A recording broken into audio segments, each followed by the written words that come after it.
I was actually really nervous and taken back when John approached me saying that he wanted to have me speak about myself. So that sounds like it would be something easy, especially since I know myself best. So you would think that that would make me less nervous. So my first slide has a little picture of me when I was about 5 years old. I got my first Super Nintendo. It came with Super Mario World. And of course, little old me, I don't know anything other than what my likes and my dislikes are. So I didn't know game development was a thing, didn't know I'd pursue it. I just knew that I was excited so I could play a brand new game. And a little bit more is I look spoiled rotten here. I have a kitchenette, a Teddy Ruxpin, an Easy Bake Oven, the Super Nintendo. Actually, this is more of an only child. That's more what this represents. So I had a lot of dreams when I was younger, and I wanted to be a veterinarian for a little bit.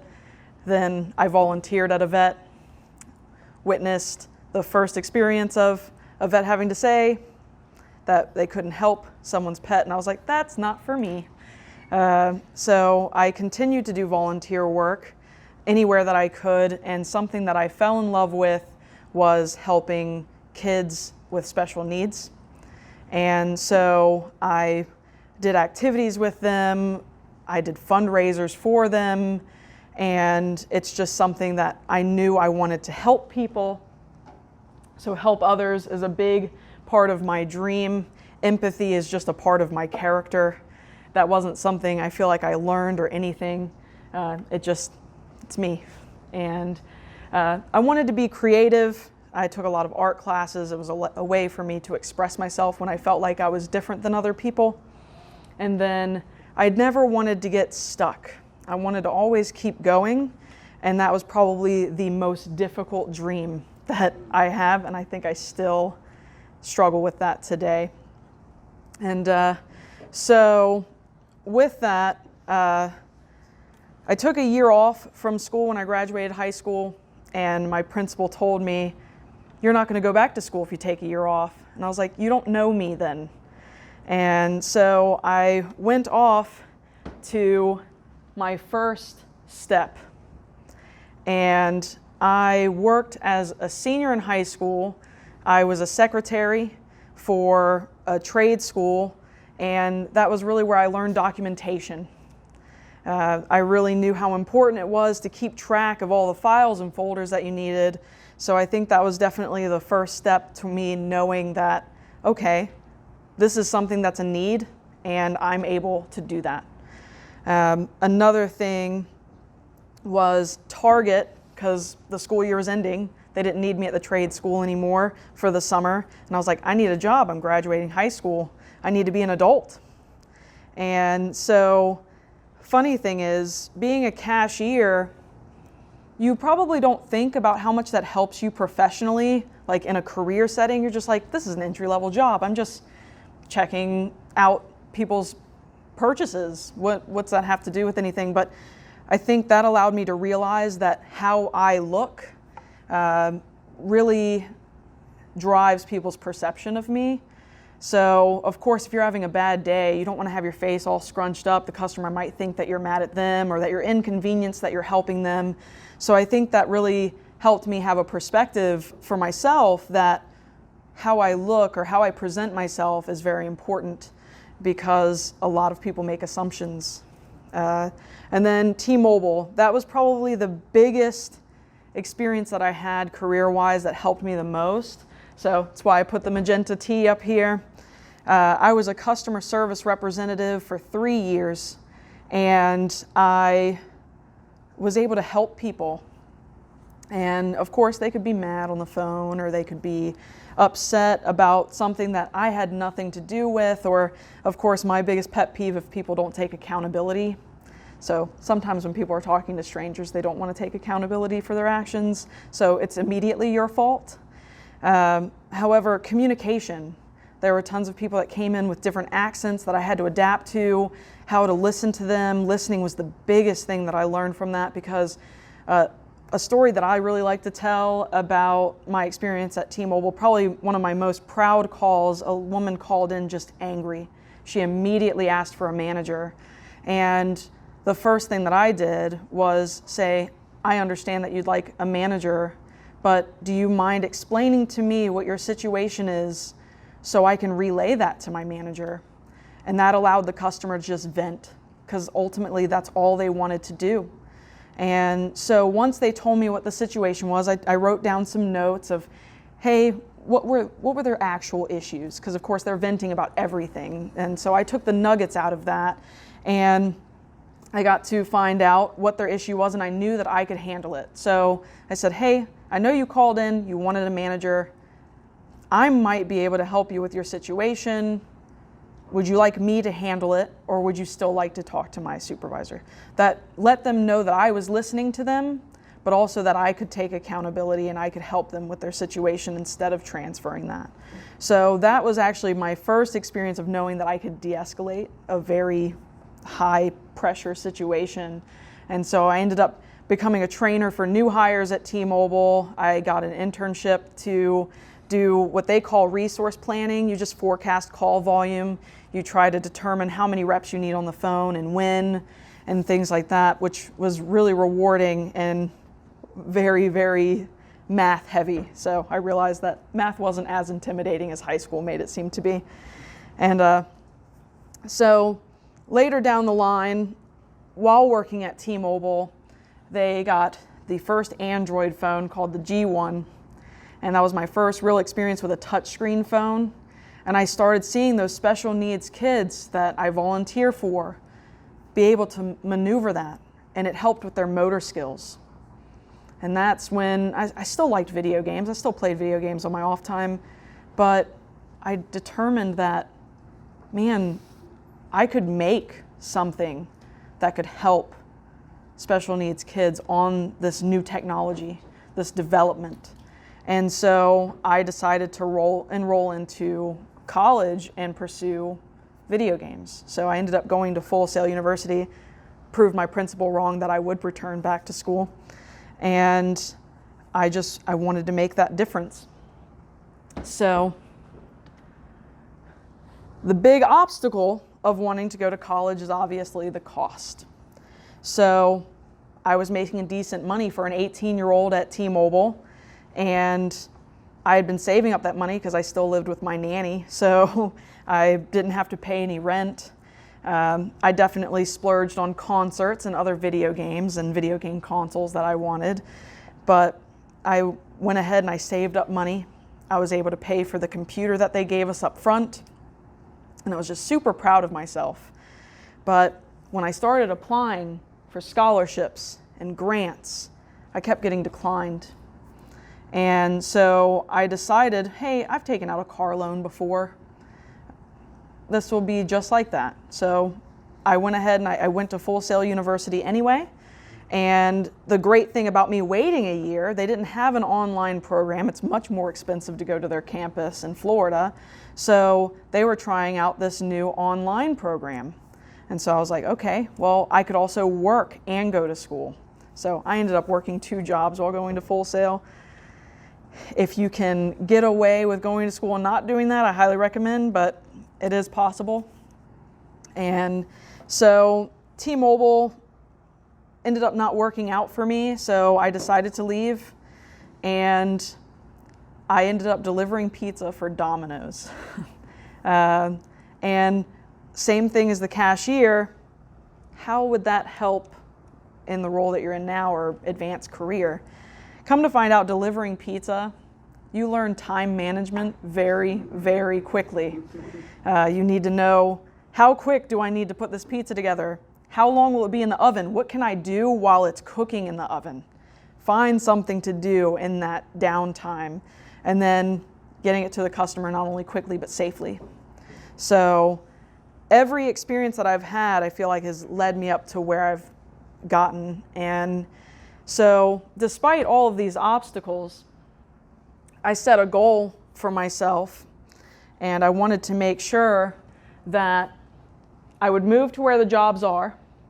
I needed to leap for any opportunity that was available to me. I needed to be noticed. And of course, I don't think I needed to matter. It was more of a want. So I made that a goal. So with that, I drove 6 hours north of Virginia to Shell Games in Pennsylvania and play tested. It wasn't for an interview, it wasn't for a job opportunity, it was just for experience. And of course, I want to say it was February, so of course there was some snow on the mountains. The drive there was a bit treacherous, but we made it anyway, and I got to experience that. It's funny, a few years later I saw at SeaWorld the same game I play tested was actually there. So that was pretty neat. It was like a turtle simulator, a really neat experience. And so I got to see, that was the first time I walked through a studio and seen how it operated. And I think the best part of that is I got to see that the developers making the software were people. I only saw the creation, I didn't see the creator, and seeing that they were just people was pretty great. And then I had a QA interview in Maryland, and come to find out Maryland at the time, I don't know if it's changed or not, did not have any overtime restrictions. They could work you as long as they needed you. And I was like, I already go to school full time. I don't know if I can manage that. So I passed up on that opportunity, but it was really neat. That was my first industry interview. And I feel like I learned what kind of questions they would ask, what were they looking for, and also I learned a little bit more about QA from that interview. I was like, do I really need to know how to do something tons of times over? Like, I just find something that's wrong, I need to reproduce this? Okay, I had no idea. So as far as moving to where the jobs are, that's where I took the risk. Chris Keeling is someone that is a mentor of mine that I met at Full Sail. He was one of my instructors, and he encouraged me to go to networking events. I didn't know how important it was to meet other people, and so he told me about GDCO that used to be held here in Austin, and that was the first time I'd been on a plane by myself. It's the first time I've really left Virginia for anything business related, and he helped me put together business cards. I didn't know what to put on a business card. And then I was incredibly intimidated. I'm sitting here, I'm around all of these professionals, but Austin as a city didn't make me feel that way once I got here. And I think that was the biggest part of why I wanted to come back. So with networking, I got to tour a couple more studios and met developers and talked about how I was a student, and I really didn't know. I was like, I want to be a game designer. Well, come to find out that means a lot. That's a loaded thing. So it's like, do you want to be a level designer, a systems designer, et cetera, et cetera. And I was learning all of these things and just meeting all of these new people. It got to a point where it was a little overwhelming. And I continued. That was in 2010. And then 2011, I tried out GDC in San Francisco, and that was a totally different atmosphere for me. Being a student there seemed like something that went against me. They wanted already established professionals, and I ended up being even more intimidated because I was like, hey, I just want a chance, or at least hear me. And so I returned to GDCO again in 2012, and that's when I was like, I need to move here. But I was still in school. I was class of 2012 for Full Sail University. And I was like, well, let me figure out what studios are there. Where could I go? And I had an opportunity to get up and move in 2012 to Florida, right outside of Orlando with another student from Full Sail University. And so I tried that out. I sold most of my belongings. I packed my car up and just drove 13 hours to Orlando, Florida from Richmond, Virginia. Didn't know what I was doing. I've done the drive before though. And so it was familiar.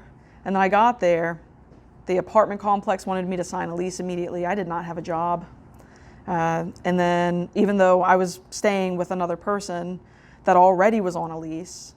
And so after a week, I packed my stuff back up and I moved back to Virginia.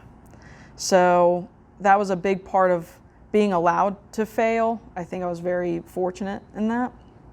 And so moving back to Virginia, I was like, well, what am I going to do? Of course, I've got a lot of, oh, well, you didn't last in Florida, why not? And I was like, well, it obviously wasn't the opportunity for me. I spent a whole week trying to get a job. And of course, looking back on that, there needs to be a lot more than a week. And I definitely could have started looking for a job much sooner than that. So I was like, well, let me gather myself back up. I still have a little bit left in school. And then I planned for my graduation back down in Florida. And I landed an opportunity in 2011 working for, it used to be called Metaverse Mod Squad, and now they are Mod Squad. And that opportunity came to me because of those networking events. Chris Keeling got me in touch with a man named Rich, and he boasted about me and my customer service. I didn't even think customer service was available in the game industry. So I was like, okay, yeah, I can be a game moderator and do customer emails and things like that. So getting that opportunity, I ended up working on Wizard 101 with KingsIsle, and I didn't even know what Wizard 101 was at the time. And so I had to quickly learn the game, figure out like how they, like the standards of them wanting us to talk to customers. And I was just super excited for the opportunity. Working from home, I found out quickly was not for me. I like going out, I like the commute. I can decompress on the way and then like get back into my own headspace going back home. So I did that for a while, and so I ended up building a rapport with the customer service manager, Julie Dupree at KingsIsle. And I was like, if I move to Austin, Texas, what's the odds of me getting my foot in the door? And she let me know when you get here. And I think that's where the timing was the best part. And a little luck is what I call it. 2013, Wizard 101 was still riding the waves of success. And so they were able to bring me on board. I moved in January of 2013 to Austin, Texas. I was very fortunate that I was able to rent a room out of someone's house. Come to find out, another person working customer support was looking for a roommate at the time. So I had a place to stay. I packed up my car again and I drove. Now that was a 27-hour drive. I hope I never have to do that again personally. So, and I had a dog this time. And so anybody that's unfortunate enough to follow me on social media sees plenty of my dog. And so I'm like, I've never been to Texas outside of this networking event. How do I get to know people personally? And so luckily I got to carpool. I got to save money that way. And then when I got here, it took 6 months for me to get my foot in the door at KingsIsle. Things didn't work out. I ended up having to negotiate my salary because being contracted, it's kind of like having a hiring situation where it's like they had someone help. If anybody's worked contract QA and then been brought on, you probably are very familiar with that situation. So it was an eye-opener for me that KingsIsle was willing to invest in me. And I think that's one of the things that I'm the most grateful for, because I've had the most opportunity to find myself and also my self-worth. And so taking 6 months, I was getting pretty discouraged. It was probably about 4 months that I was like, I might have to move back to Virginia again. And of course, I still have some folks back home that are like, oh, well, you'll last a week in Texas. Well, here I am, 6 years in Texas, and actually going after the dream that I went for. So with that, I finally get my foot in the door and decided that I wanted to go for more. So when I first reached out to KingsIsle after working at Metaverse Mod Squad, they had a design internship, and I was still a student of Full Sail at the time. And I was like, hey, I could do this, but they wanted someone local. I wasn't in Texas yet. And so I was like, okay, well, let's keep an open form of communication. I'll keep trying. So I finally get my foot in the door, and it's something that I still kind of laugh about, and it's like, I made it anyway. So I get to remind the person that told me no that, hey, I'm here. And so there was a level designer position that was open, and that was the first time that I looked at that and I was like, I don't know if I'm really ready to take on that position. And I think the biggest obstacle that I had was taking courses online is definitely an obstacle, because you need to do a lot of self-development, which you should do anyway. But I think from grade school, I was like, okay, they're going to teach me step by step, and I'll be prepared for this role. And I had the realization that that was not the case. And so reading the job requirements on this listing, I was like, I know I would be able to do that, but is anybody willing for me to ramp up and do that? So I did get to the design test, and I didn't have the chops for that just yet. And then I saw Associate Producer, and I had never really heard of what production was. I didn't know anything about it. And reading that job description, I was like, I can do all of these things. I've done all of these things, whether it's in my customer service roles, delivering pizza, being a cashier. So I was like, let me just apply for this and go for it. And it was the first time I really experienced interviewing for something and wanting the job even more. I was like, wow, this seems like it's definitely a fit for me. I was also told no that time. And I am a firm believer that everything happens for a reason. So being told no all of these times, I reflect on myself and try to figure out what I can do better, what skills that I need to sharpen. I highly recommend, if there's something you're interested in, or if you're not sure what you're interested in yet, go through job listings and see what they're looking for. See, okay, do I have this skill? If you don't, would you want that skill? It looks like that skill could be marketed, and definitely grow that way. Because when I looked at the game design openings, I was like, oh, I don't know what this is. Let me look into that. So what happened in 2016, I was a survivor of the first layoff I had experienced.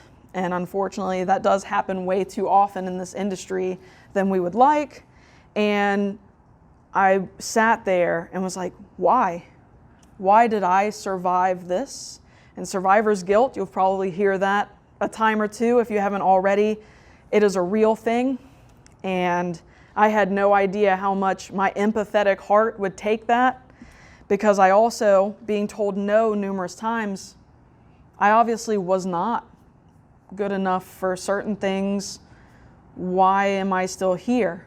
And I think it's a combination of, there's a lot more live products now. Live products will most likely need a customer support channel. So I was lucky enough to be in customer support at that time. And I had realized after all those people left, why didn't I get to know these people? I have my foot in the door. Why didn't I reach out? Why didn't I learn how to be a designer from these talented designers that I just watched leave? Why didn't I learn more about the art pipeline? Why didn't I learn about sound design? Why didn't I sit with some QA folks and see what reproing the issue actually is? And that was the realization for me that I needed to make sure that I got up and I put my face out there. I get to know from all of the knowledge that's already in this studio. And so that was a big change for me, and I think that's a big reason why when the associate producer position came up again, I went for it and I got it. I was given an email at first that I didn't have the experience to get an interview, and being the bullheaded person that I am, I went up to one of the people responsible for hiring for that position and said, if I don't have the experience here, where should I get it? And that got me an interview, and I guess I did all right, because now I've been in production for 2 years, and I feel like even the challenges make me love the job even more, and also makes me believe in myself even more. So my shift in focus was from design to production. I looked into what production was, what could make me a better producer, because being an associate producer, I do more documentation, which thankfully my secretary job in high school prepared me for, and school prepared me for documentation as well, but more design focused. And then what are my capabilities? So a big part of why I'm here today is because I take a look at what my weaknesses are. One of those things is public speaking. So here I am trying to overcome those weaknesses. Try to learn from others nearby. So I started seeing what do the artists need, what do the designers need, and just try to make sure that pipeline's working as efficiently as it can be. But while I'm doing that, I'm learning how this process is. And so I'm getting that knowledge that I definitely should have done between the dates of 2013 and 2016. So applying these lessons that I've learned from previous jobs, current position, school, just existing. I didn't know what soft skills were. I had no idea. I would look at what are your skills, especially on LinkedIn at the time when I was younger, and I was like, I don't have any of these skills. I don't know how to script. I don't know how to use whatever that program is. And then I learned about soft skills, and I was like, you're telling me the things that I just do naturally are a skill? I don't understand that. So, of course, empathy being the top one, because I know my empathy can get the best of me sometimes. But empowering other people, nothing brings me joy more than seeing other people succeed. So I was like, empowerment. I love to motivate people and encourage them. And then problem solving, I might not know how to do the technical aspects of solving a problem, but I can identify a problem and I can propose solutions. So problem solving is one of those. Work ethic, well, I worked 2 jobs while I was in college, and I took a remote job with me halfway across the country. So I would say that's probably working towards a good work ethic at least. And then teamwork, that goes back to empowerment.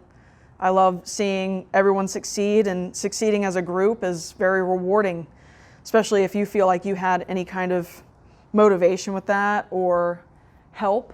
And then listening, going back to the escalated call at T-Mobile. I can listen and grab those nuggets from a conversation, and I'll usually hold on to those and then pass them to the next person if I feel like it's useful for that situation. So sometimes people come to you and they don't come to you for a response. They just want someone to hear them. And I think that's been the biggest soft skill for this particular position. And so I'm definitely not blinded by the fact that I'm more confident than I've ever been in my life. I definitely still struggle with confidence.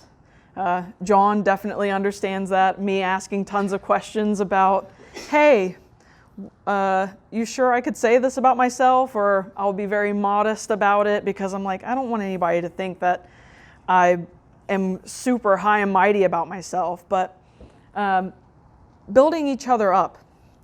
Working at KingsIsle, I have never had as many people speak so highly to me and say such nice things to me. And I would say definitely if it wasn't for my team at KingsIsle and the group I have surrounded myself in this industry to build me up, I wouldn't have the confidence that I have now. I still have a lot to work on, but it's good to know that I have that support system going forward. So if you ever feel like you're struggling with confidence, you've just got to keep pushing, surround yourself with people that are willing to see you succeed and help you succeed and love to see you build and grow as a person. And then recognizing my strengths, looking at that associate producer position and realizing that what they were asking, I fit into that role. And so I pursued it, even though game design had been my focus for a very long time. and then improve on weaknesses. Here I am, trying to public speak and get over that. So I highly recommend, if you ever have anything that you struggle with, go for it, because all of these things, the ups and downs throughout my journey, has led me to a lot of unique experiences, a lot of unique people, learning lessons from people that I would have never thought possible. And so going back to my motivation of why I wanted to pursue the game industry was helping special needs kids, and quite frankly, helping anyone that may have needed help. And so I wanted to share these pictures here. I rappelled off of a 32-story building. I'm also afraid of heights.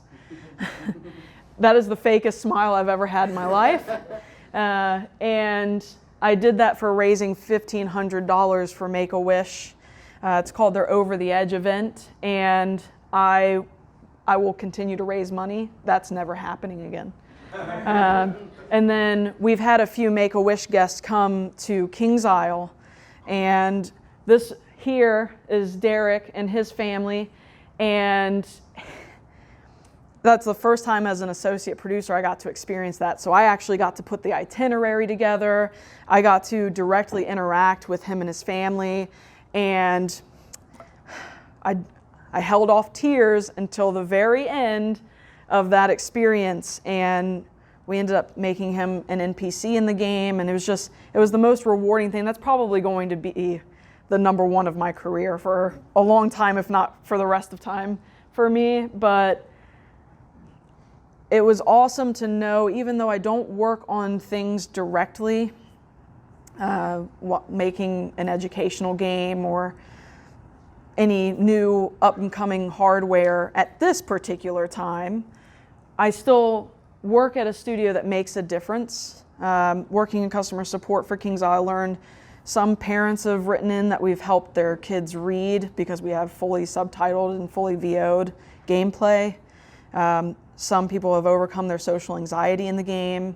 And it just really shows that there is a power within this medium that I feel like we also have a huge responsibility for. And that I'm still able to make a difference, even if it's indirectly.